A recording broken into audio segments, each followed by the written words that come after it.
এই হলো রাতের মহল এখানকার। এখনো তো জমজমাট হয়নি, যত রাত হবে তত এখানে লোকজন বাড়তে থাকবে।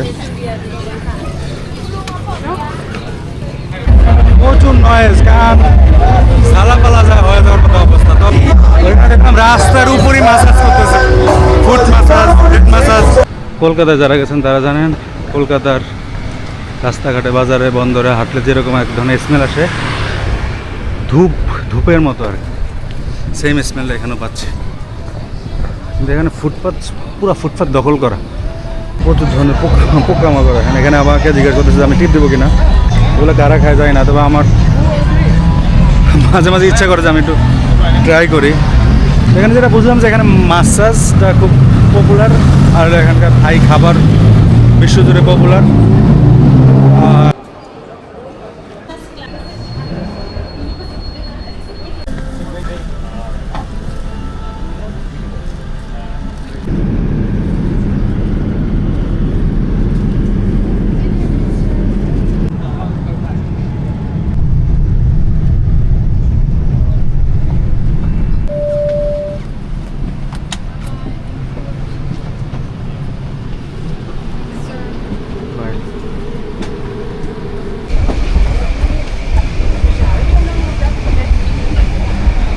ব্যাংককে সহি সালামতে পৌঁছেছি। ভালো ছিল, সার্ভিস ভালো ছিল, পুরো জার্নিটাও অসাধারণ ছিল। শুধু বাহারাইনে ওই যে আমার বাইরে তো জানি না, একটু কষ্ট পাইছি। তো ওইখানে যে ছিলাম ওইখানেও খারাপ লাগেনি, ইন্টারনেট ছিল, তারপরে চার্জিং কেবল অ্যাভেলেবেল ছিল, সব মিলে ওইখানেও ভালো সময় কাটেছি। আর এখানকার জার্নিটাও ভালো ছিল, খাবারগুলো টেস্টি ছিল, একদম আমাদের মতো ছিল। জানি না কারা দাঁড়ায় আছে না, মহিলারা দাঁড়ায় আছে কারো রিসিভ করার জন্য সম্ভবত। তো আমরা যাবো এখন ইমিগ্রেশনে। আমার কাছে সব ডকুমেন্টস আছে এখানে, রিটার্ন ফ্লাইট, তারপরে হোটেল বুকিং সব আছে আমার কাছে। আশা করি কোনো সমস্যা হবে না। বাকিটা ইমিগ্রেশনে গিয়ে দেখি। আমি যতদূর জানি যেখানে ইমিগ্রেশন খুবই ফ্রেন্ডলি। আর ভিসা হলো আমার হলো ই ভিসা, আমি ভিসা করছি বুকারেস্ট থেকে। ওইখানে আপনি চয়েস দিতে পারবেন যে আপনি কোথায় আছেন। বাংলাদেশ থাকলে বাংলাদেশ চয়েস করতে হয়, আর যদি আপনার রেসিডেন্ট যেই দেশের হবেন ওইখানে যদি থাই এম্বাসি থাকে ওটাও চয়েস করা যায়। সেই হিসেবে আমি বুকারেস্ট দিয়েছি, এমন খুব দ্রুত হয়েছে। ওখানে 3-4 দিনের ভিতরেই আমি ভিসা পেয়েছি। বাংলাদেশ যেটা আমি জানি যে 2 থেকে 3 সপ্তাহ, কখনো কখনো 1 মাসও লাগে। ডিপেন্ড করে, অনেক সময় ডকুমেন্ট ভেরিফিকেশনের উপর ডিপেন্ড করে। তবে সময় লাগে যত জানি বাংলাদেশে, এখানে এতটা সময় লাগে নাই আমার। কান্ট্রি টু কান্ট্রির উপর ডিপেন্ড করে কতটা দ্রুত হবে। এই হলো ব্যাংককের যে প্রধান এয়ারপোর্ট, সুবর্ণভূমি এয়ারপোর্ট। আমার জুতাগুলো চেঞ্জ করা লাগবে। আমি প্লেনে ওঠার আগে আমি বাহারাইনে জুতা চেঞ্জ করেছি, কারণ এই যে আপনি কেটস করে যখন লম্বা সময় থাকবেন, যেহেতু একটা লম্বা জার্নি ছিল, 12 ঘন্টা যাবত আমি বাহারাইনে ছিলাম, এই সময়টাতে আপনার কষ্ট করে আর কি, লম্বা সময় ধরে অশান্তি লাগে শরীরের ভিতরে। সেই হিসেবে আমি এটা চেঞ্জ করেছি, এটা বেটার কাজ করছি। আমার মনে হয় এখানে ট্রেন চলে, ট্রেনের সাউন্ড পেতেছে। এখান থেকে আমি লোকাল ওয়েতে, আমি যে সব ঠিকঠাক থাকে ইমিগ্রেশন, লোকাল ওয়েতে আমি কীভাবে যেতে হয় সেটা আপনাদের দেখাবো। এখান থেকে বাসে করে আমি যাবো, অথবা ট্রেন আছে। তো আমি সেন্টারের দিকে হোটেল নিয়েছি, হোটেল বলতে হোস্টেল। আমার আসলে যে কোনো জায়গায় হলে হয়তো দেখলাম যে সেন্টারের দিকে আপনার ভাড়াটা একটু কম, ওইখানে কীভাবে যেতে হয় ওই অনুযায়ী আপনার বাস অথবা ট্রেন চুজ করতে হবে। ইমিগ্রেশন কমপ্লিট, খুবই স্মুথ ছিল। তবে ডকুমেন্ট চাই আপনার হলো এখানকার ডিজিটাল যে কার্ড, ওটা যদি না থাকে, যেমন আমার সামনে একটা ছেলে ছিল সৌদি আরবের, ইয়াং একটা ছেলে, ও ডিজিটাল কার্ড নিয়ে আসে নাই, পরে ওরে আবার ব্যাক করে দিছে, বলতেছে পিছনে আবার এটা পুলিশের ইয়ে আছে, কোনো ডেস্ক আছে আর কি, ওইখানে পাঠালে বলো যে ওইখান থেকে এটা নিয়ে আসবে, তাছাড়া তোমার এন্ট্রি করতে পারবো না। তো সাধারণত এয়ারলাইন্সগুলোই চেক করে উঠায়, তো সৌদির পাসপোর্ট ছিল এই জন্য হয়তো এতটা কঠোরভাবে চেক করে নেই। আর আমি এলাম আসছি ইমিগ্রেশন শেষ, এখন ব্যাগেজ খুঁজে পাচ্ছি না। এখন ওইদিকে সাইনবোর্ডে দেখলাম যে 21 নম্বর কাউন্টার আমার ব্যাগেজ, আমার যে এয়ারলাইন্স, তাই আমি ওইদিকে যাচ্ছি।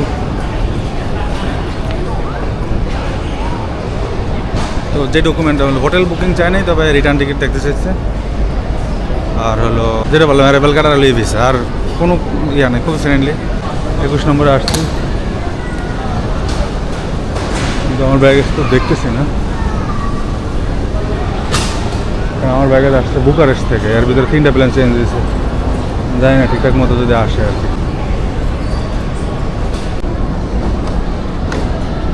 পাওয়া গেছে আমার লাগেজ, ঠিকঠাক মতো সব পাইছি একদম। যাই হোক সহি সালামতে আসছি, আনুষ্ঠানিকভাবে বলতে পারি যে আমি এখন ব্যাংককে আসছি। এখানে আবার কাস্টমস আছে, জানি না এখানে কি কোনো চেক টেক আছে কি না। যদি বাইরে যাই তাহলে তো আমার কাছে কোনো থাই বাদ নেই। এখানে বেশিরভাগ বাসগুলোতে হলো থাই বাদ নিয়ে যেতে হবে আর কি। তো আমি জায়গাটা ঘুরে দেখি যে আশেপাশে কী আছে দোকান টোকান। এখানে সিম কার্ড, তারপর বিভিন্ন বেসিক জিনিসপত্র সবই পাওয়া যায়। তো আমি ওগুলা এখন নিতে যাচ্ছি না, কারণ 7-11 থেকে নিব বাইরে। আমি যত জানি যে এখানে বাইরের অর্ধেকেরও কমে নাকি পাওয়া যায়। তো মানি এক্সচেঞ্জটা শুনছি যে এখানে ঠিকঠাক আছে, বাইরে ভেতরে তফাৎ নাই খুব একটা। 2-3টা কোম্পানির নাম শুনছি যারা খুব বিশ্বস্ত আর কি, ওদেরকে আমি খুঁজবো। এখন এটা কি বাইরে কাস্টমসের পরে গিয়ে খুঁজবো নাকি এখানেই খুঁজবো সেটা ভাবতেছি আর কি। যেখানে ব্যাগের সার্ভিস আর কি, আপনি যদি এখানে ব্যাগ না পান তবে এখানে এসে খুঁজতে পারেন। ওইখান দিয়েও একটা এক্সিট আছে বি দিয়ে, আমি ওইখান দিয়ে যাওয়ার চেষ্টা করি। এখানে একদম বাইরে চলে আসছি, আর এখানে কাস্টমসে কোনো জিজ্ঞেস করে নেই, জাস্ট হলো যেখান দিয়ে আপনি চলে যান। এখানে দেখেন group tour, car rent, hotel, representative meeting point, airport rail link. তো এয়ারপোর্ট রেল লিঙ্ক ওইদিকে দেখাচ্ছে। তো এয়ারপোর্ট রেল লিঙ্কটা হলো বেসমেন্টের ভিতরে। বেসমেন্টে আপনার আমি যেটা বললাম যে মানি এক্সচেঞ্জের যে দোকানগুলো, ভালো দোকানগুলো, ওগুলো হলো এই বেসমেন্টে, মানে যেখানে রেল লিঙ্ক ওইখানে। আমি ওইখানে যাই, ওইখানে গিয়ে এক্সচেঞ্জ করার পর আমি তারপর বাসের খোঁজ নেবো যে বাস কোথা থেকে ছাড়ে। এখানেও এয়ারপোর্টের সাথে একদম চমৎকার কানেকশন আর কি। আপনি লাগেজ টাগেজ দিয়ে আরামসে যেতে পারবেন, কোনো হইহুল্লা ঠেলাঠেলি মারামারি নাই, যেটা আমাদের দেশে হয়। দেখেন এখানে এত বড় এয়ারপোর্ট, এতগুলো প্লেন একসাথে আসতেছে, তারপর কোনো জটিলতা নাই।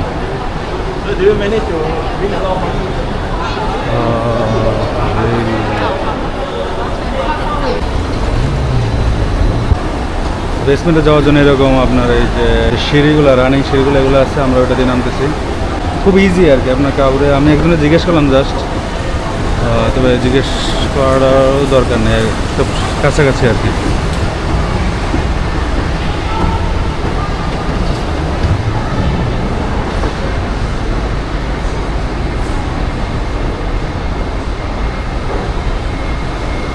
ফ্রি চার্জিং, ফোন চার্জ করার সিস্টেম আছে। ডাউন, যেখানে রেলিং ডাউন, খুব সুন্দরভাবে সব কিছু দেওয়া আছে। আপনার নিজে নিজে খেয়াল করলে আপনি নিজে বুঝতে পারবেন। আপনাকে ভয়ের বা অস্বস্তির কিছু নাই, চোখ কান খোলা রাখলে আর কি ইজিলি বোঝা যায় আর কি। তা আমাকে আবার উপরে আসতে হবে, কারণ আমি এখানে রেলে যাব না। কারণ আমি যেখানে যাচ্ছি সেন্টারে, ওইখানে রেলে গেলে আমাকে আর কি সেন্টারের কাছাকাছি যাবে, কিন্তু আমার ট্রান্সপোর্ট চেঞ্জ করতে হবে। তো আমি যে বাসে যাব, বাসটা একদম ডাইরেক্ট আমার একদম থাকার জায়গার কাছাকাছি যাবে আর কি, একদম ওয়াকিং ডিস্টেন্সে। এইখানে দেখি, এখানে আমি যেটা শুনলাম যে এক্সচেঞ্জের দোকানগুলো ভালো। এটা হলো সেই জায়গা যেটার কথা আপনাদের বলছিলাম। এখানে সবগুলোই আছে, কমন সবগুলোই আছে। এগুলোতে রেট দেখলাম 38.15। আমি তো ইউরো নিয়ে আসছি। 38.15 যদি আপনি 50 টাকা বা 100 টাকার নোট দেন, আর যদি এর নিচে দেন 10 টাকা 5 টাকা, তাহলে আপনার হলো 38 টাকা 10 পয়সা। সবগুলোতে রেট যেহেতু এক, যেখানে আমি প্রতিযোগিতার বাজার আমি এখান থেকে নিতেছি, যেখানে একটা থেকে নিতেছি, আমার কাছে কোনো ইয়ে নেই। তা আমি পেলাম 4196 টাকা 110 ইউরোতে। টাকা দেখে কনফিউজ হয়ে গেছে, এটা 1000 টাকার নোট। গ্রাউন্ড ফ্লোর থেকে লেভেল 1-এ যাচ্ছি। লেভেল 1-এ হলো আপনার 7 নম্বর গেটের ওইখানে S1 বাস আছে। ওটা একদম আপনার সেন্টারে খাওসান রোড পর্যন্ত যাবে। ভাড়া কত আমি গিয়ে দেখতেছি। নিচে সিম কার্ডও দেখতেছিলাম অনেকগুলো, মানে কনফিউজ হয়ে গেছে আমি আসলে। অনেক ধরনের সিম, আবার অনেক ধরনের রেট, অনেক ধরনের অপরচুনিটি আছে। ভাবলাম যে এটা এখন রিসার্চ করার দরকার বাসায় একটু। এখন বাসায় চলে যাই, বাসা যেহেতু চিনি, সিমটা এত ইমার্জেন্সি না, গিয়ে সিম কিনবো, কনফিউশন দূর করে। এই যে এয়ারপোর্ট থেকে বের হওয়ার পর এই যে রোটা দিয়ে হাঁটা শুরু করবেন, এখানে পাবেন 7 নম্বর গেট। 7 নম্বর গেটে আপনার হলো যে S1 বাস আছে, সেটা আমাকে একদম খাওসান রোড পর্যন্ত নিয়ে যাবে। বন্ধু দেখেছেন 7 নম্বর গেট, এটা এখান দিয়ে বের হলে S1 বাস পাওয়া যাবে। আমি বুঝতেছি না যেটা কীভাবে বের হতে হবে এখান দিয়ে।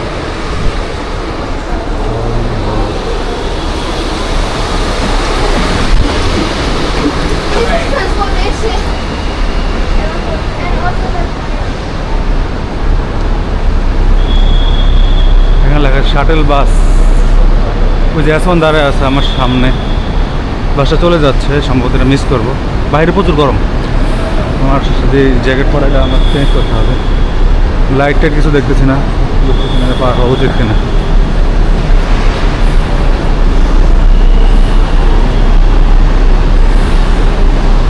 Thank you. ওই তো এখন বাস, ঢাকার বাসের মতো ছেড়ে দিয়েছে।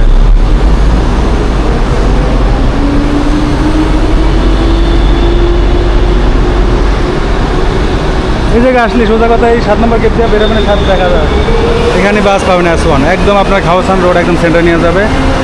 যতদূর সম্ভব ভাড়া 60 টাকা, এটা ইন্টারনেটে আছে আর কি, আমি দেখলাম। তো আমি আরেকবার ভেরিফাই করবো, কারণ এটা চেঞ্জেবল, এটা রেগুলার এক থাকে না। আমি যে ইয়াটা খুলে নেই, আমার এয়ারপোর্টের ভিতরে ঠান্ডা ছিল প্রচণ্ড, এটা যে কারণে পড়ছি। খুলে দেবো আমার যে একটা জ্যাকেটের মতো আর কি, জ্যাকেট না। এখানে লেখা আছে খাওয়াসান রোড পর্যন্ত ভাড়া 60 বাস, যেটা আমি অনলাইনে দেখছি ওটি সত্যি। আর ওখানে একটা কাউন্টার আছে, ওখানে টিকিট কাটা যায়, ওর বাসেও কাটা যায়, আমি যত জানি। ওই কাউন্টারে দেখলাম যে লোক নাই, আমি গেলাম, বললো যে লোক যেহেতু নাই আপনি এখানে দাঁড়ান। আমি এখানে দাঁড়াইলাম। S1 বাস চলে আসছে। এই বাসগুলো প্রায় লম্বা সময় গ্যাপ দিয়ে চলে, প্রায় 50 মিনিট, 1 ঘন্টার কাছাকাছি। তো এখানে ওয়েট করছি, খারাপ লাগেনি, আরও কিছু জানলাম, এখানকার অবস্থা বোঝার চেষ্টা করলাম। এখানে আপনার 60 টাকা ভাড়া, রাতে 70 টাকা আছে, 70 টাকা নিয়ে আমার কাউন্টারে দেবো। আর ওখানে যে কাউন্টারটা বন্ধ করলাম, আর আমি যখন লাগেজ নিয়ে উঠতেছিলাম, ওই যে বাসের ড্রাইভার সে নিজে লাগেজ উঠে দিয়েছে, খুবই হেল্পফুল, ভালো লাগছে জিনিসটা। যাই হোক, এখন আমাদের জার্নি শুরু হবে। আর আসার সাথে ওরা বলছে খাওয়াসান রোড থেকে যাবেন, তাদের ওঠেন। এখানে মানে কিছুক্ষণ দাঁড়াবে এয়ারপোর্টে। এরকম একটা টিকিট দিল, বাস ছাড়লো, প্রায় 20 মিনিট ওইখানে দাঁড়াইছে যাত্রীর জন্য। প্রায় এরকম ব্যাপার আছে। এখানে যে মহিলাটা দেখতেছেন, উনি হলো বাসের হেল্পার আর কি, যেটাকে বলে আমাদের দেশে। ওরা টাকা কালেক্ট করে, রসিদ দেয়, সুন্দর। এখান থেকে মোটামুটি 28 থেকে 30 কিলোমিটার পর, এই হিসাবে ভাড়া ঠিকঠাক আছে।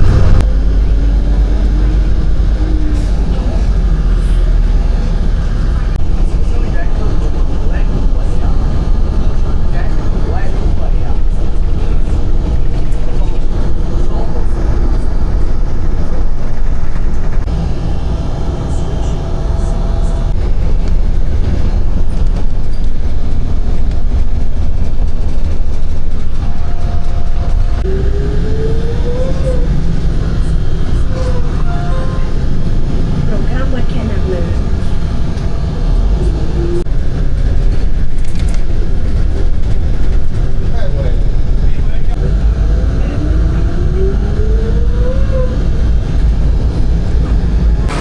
বাস থেকে নামলাম খাওয়াসান রোড, এই হলো এখানকার অবস্থা। তো আমি যাব এখন হলো খাওয়া দাওয়া করতে। আগে খাওয়া দাওয়া করে তারপরে যাব হোটেলে। হোটেল থেকে আমাকে ইনফর্ম করা হয়েছে 2টার সময় ওদের চেক ইন শুরু আর কি। তো 2টা বাজে আধা ঘন্টা আছে, ভাবলাম যে আধা ঘন্টা আছে, খাওয়া দাওয়া করি, একবার যাই। আমার রাস্তা করে করতে হবে, ক্রসিং, হ্যাঁ এখানে ক্রসিং আছে।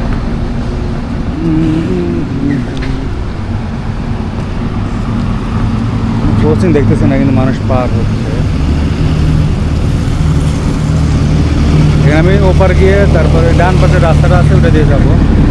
এখানে একটা ইউনিভার্সিটি আছে, ওই ইউনিভার্সিটির ক্যান্টিনটা খুব বিখ্যাত যতদূর শুনছি। তো এখান থেকে ওয়াকিং ডিস্টেন্স, নদীর পাড় আর কি, সামনেই নদী, ওই দিয়ে যাবো।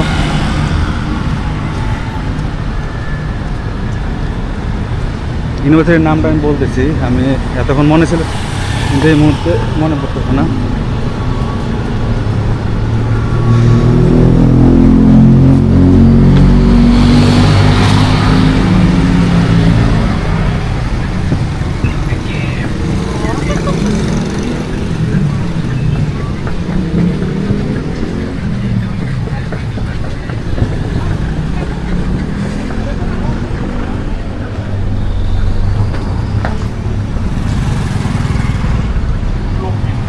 একটা অদ্ভুত স্মেল আসছে।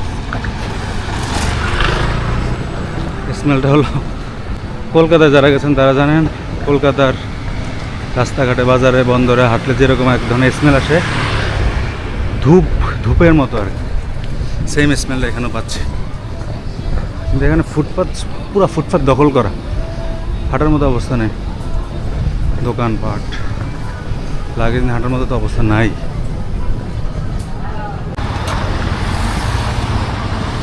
এই হলো খাওয়াসান রোডে কিছুটা অংশ, এখানেও দেখতেছেন প্রচুর টুরিস্ট এখানে। বেশিরভাগ আমি দেখতেছি যে ওয়েস্টার্ন আর কি, আমাদের অঞ্চলের কম, যেগুলা ইউরোপিয়ান হওয়ার সম্ভাবনাই বেশি। কালার দেখে যেটা মনে হচ্ছে, এখানে আমার সামনেও আছে, একদম দেখতেছেন। এইদিকেই বেশিরভাগ টুরিস্টগুলো এখানে আবাস করে। এখানে আগের থেকে এরকম হিস্টোরিক্যালি এই জায়গায় হলো এই ইউরোপিয়ানদের আনাগোনা ছিল আর কি, বিশেষ করে এই খাওয়াসান রোড এরিয়ার আশেপাশের এরিয়াটা।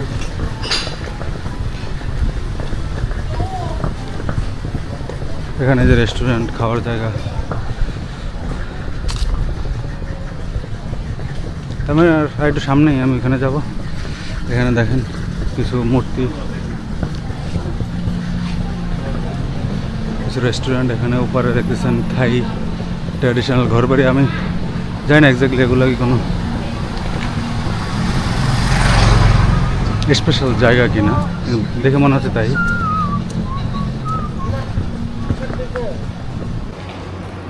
তা আমি যে জায়গায় যাওয়ার কথা ভাবতেছিলাম, ওই জায়গাগুলো ওইটা রাস্তা পার হওয়া লাগবে, এই জন্য যাইনি। আমার একদম হাঁটতে হাঁটতে হোস্টেলটাও আমার সামনে, আবার ভাবলাম হোস্টেলের সামনেই 2 মিনিট দূরত্বে ওখানে একটা হোটেল পেলাম। তো এখানে প্যাড থাই, যেটা হলো একদম থাইল্যান্ডের সবচেয়ে জনপ্রিয়, মানে ন্যাশনাল ফুটবল দেবে আর কি, যেটা একটা সবচেয়ে পপুলার খাবার। তো এটা চিকেন আছে, তারপরে চিংড়ি মাছ ছিল, পর্ক ছিল, বিফ ছিল। তবে আমি চিকেনটা ট্রাই করতেছি, ফার্স্ট টাইম ট্রাই করে দেখে দেখে অবস্থা, পরে ভালো লাগলে ভিন্নটা ট্রাই করবো, অন্য কিছু।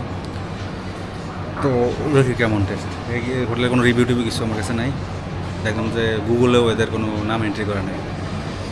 সম্ভবত এখানে একটা হোটেল আছে, হোটেলের সাথে এই যে এখানে সুইমিং পুল আছে, সুইমিং পুলের সাথে এটা কানেক্টেড। এগুলো আমার খাবার চলে আসছে, এখন টেস্ট করে দেখবো। আর এটার সাথে এখানে মরিচ দেওয়া হয়েছে ঝালের অনুযায়ী আর কি। আর সম্ভবত এটা মরিচেরই কোনো পাউডার, আর ওই দুটা কি আমি জানি না, তাই টেস্ট করে দেখি আগে লবণ টবণ ঠিক আছে কিনা। এখানে স্প্রাইট লইছি, এখানকার লোকাল না, মানে এখানে লোকাল, এটার আবার ভাষায় আর কি এখানে লেখা আছে।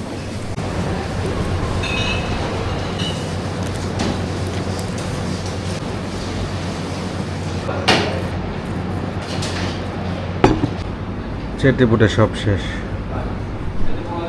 টেস্টি ছিল না। আমার দেশে নুডলস আছে না, যে চাউমিন বলে যেগুলো, ওটার মতো কিছু জিনিস পরিবর্তন হতে পারে। হয়তো ক্ষুধার্ত ছিলাম দেখে না কি করতে পারে, কিন্তু প্রচুর টেস্টি ছিল, দ্রুত খেয়ে ফেলেছে। বন্ধুরা, আমি যে হোস্টেল বুক করছিলাম ওইখানে আসছি ঠিকঠাক মতো, খাওয়া দাওয়া করলাম, ওইখানে এসে আমি ঘুমায় পড়ছি। তো এই জন্য ভিডিও করানি। আমি একটা যেখানে সেটা হলো একটা ছোট্ট রুম না, একটা ক্যাপসুল হোস্টেল বলে। সাধারণত এক হোস্টেলে 8 জন 10 জন লোক থাকে এক রুমের ভিতরে, এবং সবাই সবার ফেস দেখতে পায়, কথা শুনতে পায়। কিন্তু এখানে হলো একদম ছোট্ট রুম, ক্যাপসুল টাইপের আর কি। কিন্তু একই রুমে অনেকগুলা মানুষ থাকতেছে, কিন্তু ছোটো করে শ্যাটার করে দেওয়া হয়েছে আর কি। তো এই জিনিসটা ভালো লাগছে, মোটামুটি প্রাইভেসি আছে, আর খরচও মোটামুটি অনেকটাই কম, 100-110 বা হাতের ভিতরেই হয়ে পেয়ে গেছে। তো আমি এখানে 2 দিন থাকবো, তারপর আমি চেষ্টা করবো অন্য শহরের অন্য কোনো সাইডে গিয়ে থাকার। এটা যেহেতু সেন্টারে, এখানে আমরা সেন্টারটা আশেপাশে এক্সপ্লোর করবো। আর এখন সন্ধ্যা হয়ে গেছে, দেখি আমি খাইতে বেরোবো। আর আশেপাশে খাওসান রোডের যে রাতের যে ব্যাপারটা, এখানকার মানুষ বিভিন্ন ধরনের অ্যাক্টিভিটিস হয়, ওগুলো দেখানোর চেষ্টা করবো। আমি একটু বাইরে যাচ্ছি। এগুলো আমার হোস্টেলের অবস্থা, পুরা ম্যাসিভ এরিয়া। আপনি টয়লেটটা দেখাই, অবাক হয়ে যাবেন টয়লেট দেখলে। দেখেন এখানে এটা হলো পুরোটা হলো ওই যে আপনার হাত মুখ ধোয়ার জন্য, আর এখানে হলো শুধু ওই যে পি করার জন্য। আর দুই পাশে হলো টয়লেট, ম্যাসিভ। ছেলেদের আলাদা, মেয়েদের আলাদা, মানে খুব সুন্দর সিস্টেম। এবং খুব সেফ কমফোর্টেবল। এখানে হলো ওই পাশে হলো সুইমিং পুল আছে, তারপর বার আছে। আমি ওদিকে যাচ্ছি না, মানুষজন বেশিরভাগ খালি গায়ে ওখানে, কারণ গরম পড়তেছে। তো ভিতরে এসি আছে, খুবই সুন্দর সিস্টেম, অল্প টাকার ভিতরে একদম সব। এবং দেখেন উপরে দেখেন একদম 4-5 তলা, এবং এই পুরাটা নিচের এই যে বাম পাশে যে বিল্ডিংটা, এটা ওদের প্রপার্টি, বিশাল ম্যাসিভ ম্যাসিভ। এটা হলো হোস্টেলের বাইরের, দেখেন কত ম্যাসিভ বিল্ডিং, পুরা হোয়াইট হাউসের মতো। আর এখানে স্ট্রিট ফুড দেখতেছে,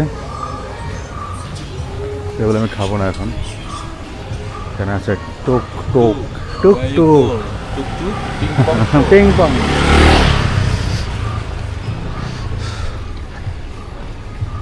এখন সন্ধ্যা 7টা 7:30 বাজে, তেমন লোকজন রাস্তা দেখতেছি না।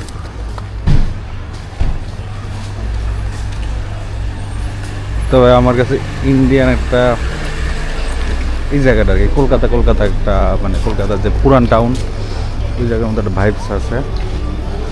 তবে এটা অনেক আরও অনেক ক্লিন। আর এই শহরটা আমার কাছে গাড়িতে যখন আসছিলাম কিছু কিছু অংশ ঢাকার মতো লাগতেছিল, আবার ইন্ডিয়ার কিছু শহরের মতো লাগতেছিল। তো অনেকটা ক্লিন এখানে, রাস্তাঘাট দেখলাম তো অনেকটা ক্লিন।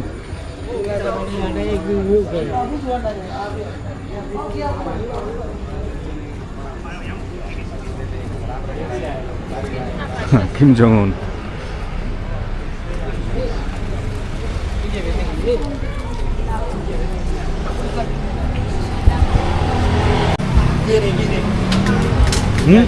এটাই আর ইয়া এখানে একটা নতুন খাবার ট্রাই করো, পাট রাকাও। আমি ফোনে নোট করে নিয়ে আসছি। পান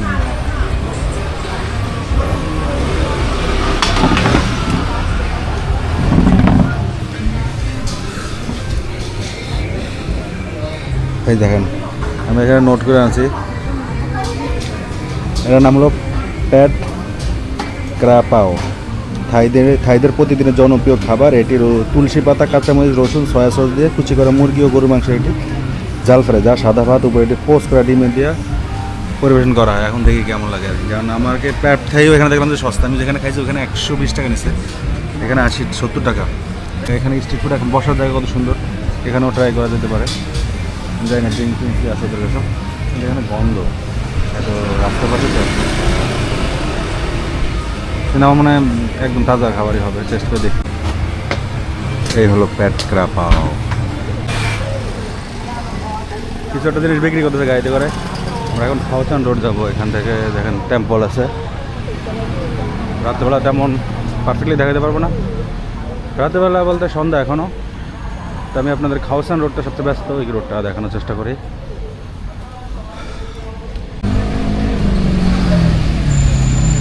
এখানে আছে টুক টুক,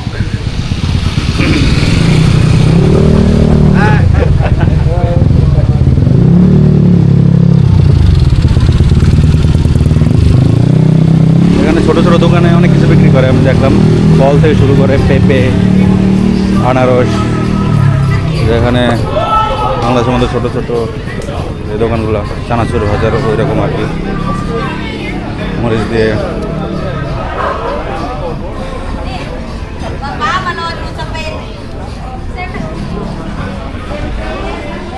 এখানে দুই পাশে আছে রেস্টুরেন্ট অ্যান্ড বার।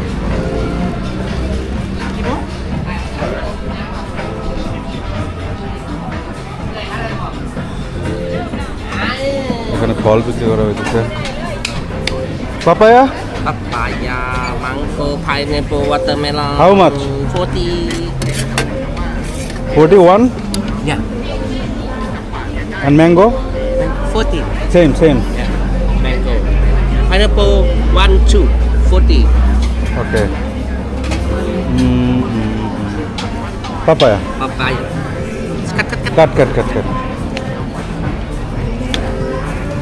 ถอนขายได้ไหมครับ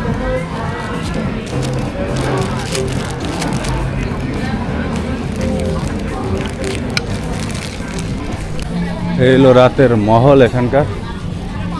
এখনও তো জমজমাট হয়নি, যত রাত হবে তত এখানে লোকজন বাড়তে থাকবে।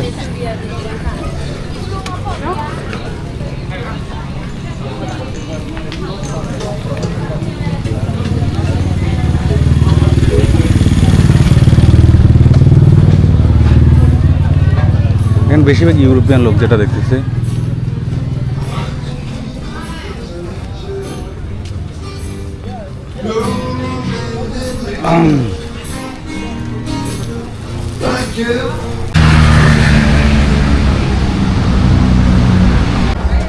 এটা আমার হোস্টেল থেকে হাঁটতে হাঁটতে এই জায়গায় আসলাম। এখান থেকে আসলে খাওসান রোড শুরু। এখানে কেমন সব কিছু জাঁকজমক, কালারফুল সব কিছু বিক্রি হচ্ছে। আপনার যা প্রয়োজন সব কিছু এখানে বিক্রি হচ্ছে। আনলিমিটেড খাবার দাবার, পোকামাকড় সব বিক্রি করতেছে।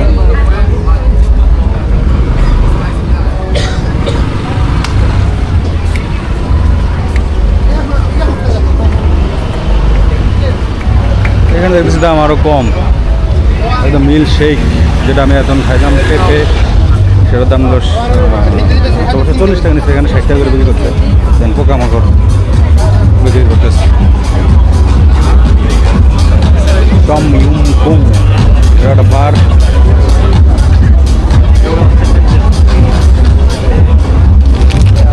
নেইল পলিশ, মাসাজ সব কিছু অ্যাভেলেবেল। ওই দেখেন ইন্টারনেট আনলিমিটেড 7 দিন 299 টাকা, 30 দিন 499 টাকা। দেখি আমি এটা নিব, আমি এক্সপেরিমেন্ট করতেছি।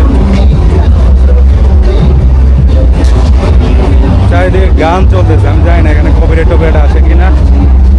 আমার প্রচুর জোরে কথা বলা লাগতেছে, নয়েজ।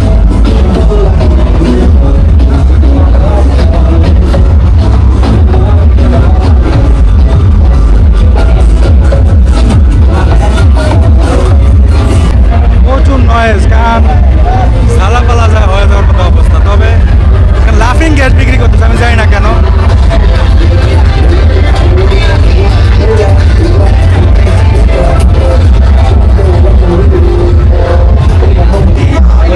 রাস্তার উপরই মাসাজ করতেছে, ফুট মাসাজ, হেড মাসাজ।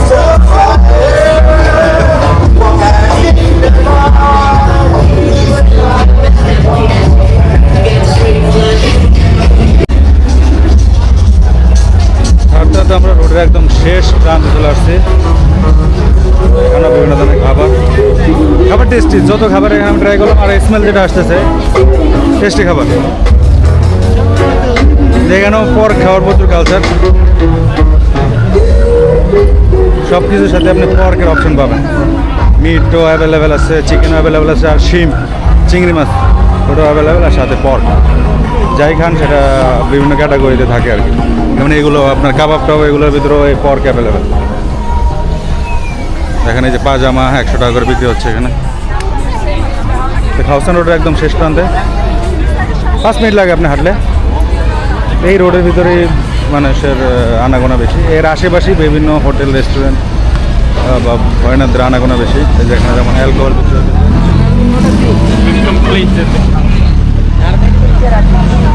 এখানে বিভিন্ন ধরনের পোকামাকড়। এক্সকিউজ মি,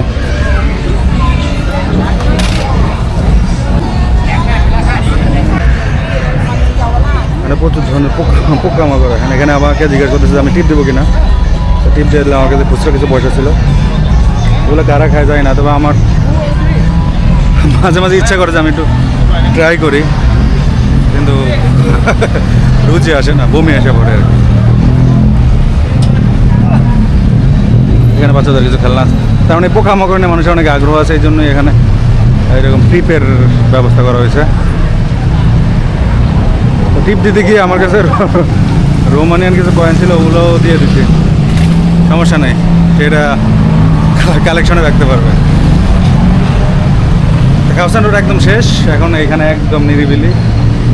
আবার মোটামুটি মেইন রোডে চলে আসছে। এখানে সব হোটেল, বড় বড় হোটেল।